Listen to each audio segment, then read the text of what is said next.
Da li su svi ljudi isti? Da li, kada bismo zavirili unutrinu jednoga, otimično zbog svojih specifičnih sklonosti izabranoga, da li bismo našli njegov kvalitativni sastav drastično i zastrašujući drugačiji od onoga prosječno prihvatljivog čovjeka? Da li bismo se zapitali šta takav čovjek misli, kako osjeća i doživljava postojanje i sebe? Nismo li mu baš mi gori stranci od duhova velikana sa kojima se druži kroz knjige? Možemo li zamisliti bol koji takva osoba osjeća u svom svakodnevnom životu?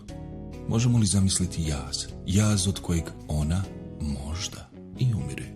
Između nje i svijeta odgovori na ova pitanja su mnogo strahotniji, teži i mučniji nego što se usuđujemo da mislimo. Oni pravi, istinski vanzemaljci su upravo takvi ljudi. Ili možda takav čovjek kojeg vidimo da živi i kreće se pored nas, na izgled, kao i svi ostali. Jesmo li se ikada stvarno zapitali kako je njemu? Pokušali da osjetimo njegovu unutrašnju stvarnost? Razmišljamo li mi o tome da on od površnosti gine? Razmišljamo li o tome da je on bolno nezadovoljan svijetom i njegovu veliku patnju koju mora da osjeća jer zna, više ne sumnja, nego zna da za njega ovdje nema sreće, da uobičajeni savjeti nisu, niti mogu biti zaista djelotvorni? Možemo li zamisliti tako strahovitu usamljenost kada u sebi plačemo, jer prave srodnike duše nađo smo samo među stranicama knjige? Vi koji me gledate, stranci ste mi. Znate li to? Stranci ste. Ako i ne pokušate zamisliti borbu unutar mene, dvije različite strane ličnosti koje se bore i koje se ne mogu pomiriti. A strašno je i pomisliti da se ne mogu pomiriti. Dah ludila lebdi oko te činjenice. Jedna koja zna da ne može biti ni pojmljena ni shvaćena.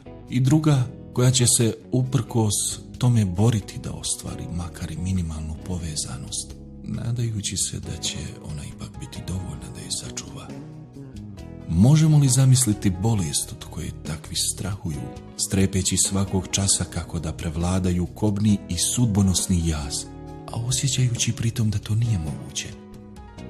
Sada, možda, pomalo i slutimo kako izgleda književnost kao način postojanja. Ali naša slutnja njima nije dovoljna i zato opet ostaju sami sa sobom. Stvaralaštvo zahvata cijelog čovjeka. Ona je sama njegova srž. Upliće se u svaki molekul bića, gradeći i krojeći piščevu zbilju. Realnost doživljava metamorfozu, preobraća se u materijal i građu za naš naredni roman. Gradimo svijet i gradimo ga krvlju. Gradimo ga moćima našeg kolosalnog duha, tako sposobnog da pojmi i obuhvati cjelinu. Gradimo ga moćima našeg kolosalnog uma, tako sposobnog da shvati svrhu, smisao i istinu. Beskonačnost živi i u nama, a gledamo u konačnost. Svaka naša misao je Bog, a opet moramo trajati svakog dana. I zato, ako nas primijetite, zapitajte se. Stvaraoci, stvaramo idealan svijet, ali stvoriti ga nećemo. Plačemo i grcamo, jer ništavnost ovog vidimo. Mučeni mišlju, živote naše živimo.